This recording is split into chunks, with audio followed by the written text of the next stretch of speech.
اور اس زندگی سے پہلے ہم ہزاروں سال تک روح کی کیفیت میں رہے، پھر یہ دنیا کی زندگی ملی، پھر قبر کی زندگی، ہزاروں سال ہمیں قبر میں رہنا ہے، پھر حشر کا 50,000 سال کا دن ہے، پھر میزان عدل ہے، اور پھر اچھوں کو جنت اور بروں کو جہنم۔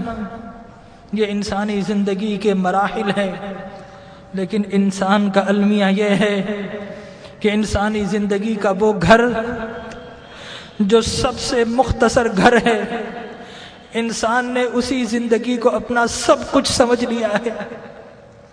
ہم اس زندگی کے لیے گھر چھوڑنا پڑے تو گھر چھوڑتے ہیں، شہر چھوڑنا پڑے تو شہر چھوڑ دیتے ہیں، وطن چھوڑنا پڑے تو وطن چھوڑ دیتے ہیں، والدین کو چھوڑ دیتے ہیں، اولاد کو چھوڑ دیتے ہیں کہ یہ زندگی اچھی ہو جائے۔ ڈاکٹر کہے کہ تمہارا جسم بیمار ہے، فلاں چیز چھوڑ دو، تو ہم وہ چھوڑ دیتے ہیں، حتیٰ کہ کھانا اور پینا بھی چھوڑ دیتے ہیں۔ لیکن میرے بھائیوں، اپنے دل پر ہاتھ رکھ کر بتاؤ کہ کبھی اللہ اور اس کے رسول کے لیے کچھ چھوڑا ہے؟ اللہ نے کہا کہ برے اعمال چھوڑ دو، تو ہم نے اللہ کے لیے کبھی برے اعمال چھوڑے ہیں؟ اس کے رسول کی محبت کی خاطر کچھ چھوڑا ہے؟ ارے فقط ایک آنکھ جانے کا خطرہ ہو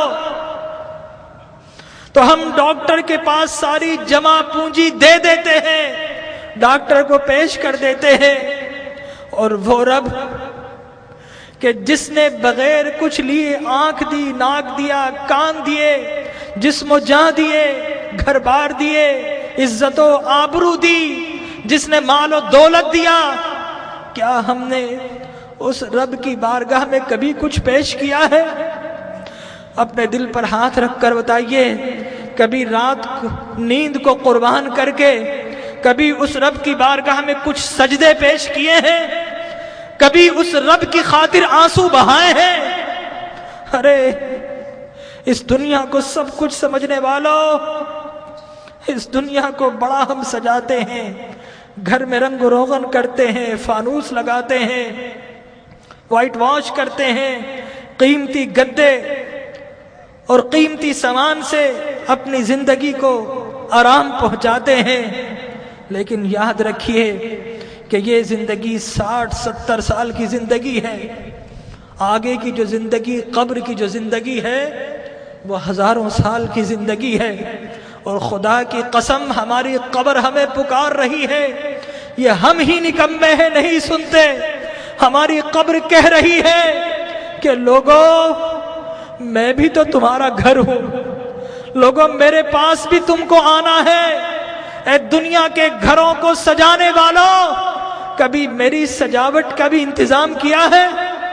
اگر نہیں کیا تو یاد رکھو کہ میں اندھیرا گھر ہوں، میرے پاس روشنی نہیں ہے، میرے پاس آؤ تو روشنی کا انتظام کر کے آنا، میرے پاس آؤ تو چراغ لے کر آنا۔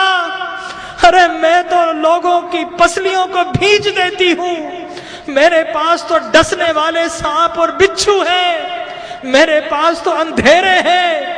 ہماری قبر پکار رہی ہے کہ لوگوں میرے پاس تو سنگریزے ہیں، میرے پاس تو تعفن ہے، پیپ ہے، پس ہے، میرے پاس آؤ تو انتظام کر کے آنا، خالی ہاتھ آئے تو پھر بڑا پچھتاؤ گے، میرے پاس آؤ تو ایک اعمال کا دیا ہاتھ میں لے کر آنا۔ لیکن ہمارا المیہ یہ ہے کہ ہم قبر کی پکار سننے کو تیار نہیں ہیں۔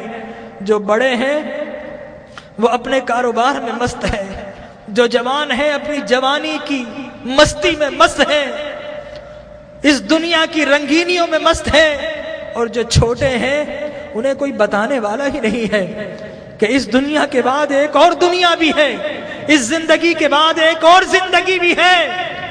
بتائیے، اگر آپ سے کوئی کہے کہ دیوار کے پیچھے کوئی گن لے کر کھڑا ہے تو آپ جائیں گے؟ اگر کوئی کہے آپ سے کہ اس جہاز میں مت بیٹھو، یہ کریش ہونے والا ہے، آپ کبھی نہیں بیٹھیں گے، الٹ ہو جائیں گے۔ تو وہ موت کہ جس کا کوئی انکار نہیں کر سکتا، کیا ہمیں اس موت کے لیے الٹ نہیں ہونا چاہیے؟ ہمارے نبی نے بتایا کہ لوگوں، جو کچھ میں جانتا ہوں اگر تمہیں معلوم ہو جائے تو تم ہنسنا چھوڑ دو، تم رونا شروع کر دو، ہنسنا چھوڑ دو۔ لوگوں، جو کچھ میں دیکھ رہا ہوں اگر تم دیکھ لو تو تم شہروں کو چھوڑ دو اور جنگلوں میں دوڑ پڑو۔ تو آج کی رات ہمیں اپنے رب کو منانا ہے۔ ہم بہت ہنس لیے ہیں، آج کی رات تو کچھ آنسو بہا لیجئے، اپنے رب کو منا لیجئے۔ ارے اللہ کے انبیاء کو دیکھیے، یحییٰ علیہ السلام بچے ہیں، 6-7 سال کے ہیں، زارو قطار روتے تھے، بے ہوش ہو جایا کرتے تھے۔ ایک روز اپنے گھر سے نکل گئے، غاروں میں چلے گئے، ماں باپ ڈھونڈ رہے ہیں، لوگوں سے پوچھتے ہیں 7-8 سال کا بچہ ہے، کسی نے دیکھا؟ ایک چرواہا کہتا ہے کہ بچہ تو نہیں دیکھا، ہاں اس غار سے رونے کی آواز آ رہی ہے، 3 دن سے کوئی رو رہا ہے اور اس کے رونے سے ہماری بکریوں نے کھانا اور پینا چھوڑ دیا ہے۔ ماں باپ اندر جاتے ہیں، دیکھتے ہیں اللہ کے نبی یحییٰ رو رہے ہیں۔ ماں کہتی ہے کہ بیٹا اب تو چلو، اب تو رونا بند کر دو۔ اللہ کے نبی یحییٰ فرماتے ہیں اماں، عذاب قبر سے بچنے کی ضمانت آپ دے دو اور رونا میں چھوڑ دیتا ہوں۔ اللہ اکبر۔ تو آج کی رات اپنے رب سے عذاب کی پناہ مانگنی ہے۔ حضرت ابراہیم بن ادھم ایک باتھ روم، ایک ٹوائلٹ میں جاتے ہیں، جانے کی کوشش کرتے ہیں، حمام کا مالک روک دیتا ہے، کہتا ہے پیسے دو۔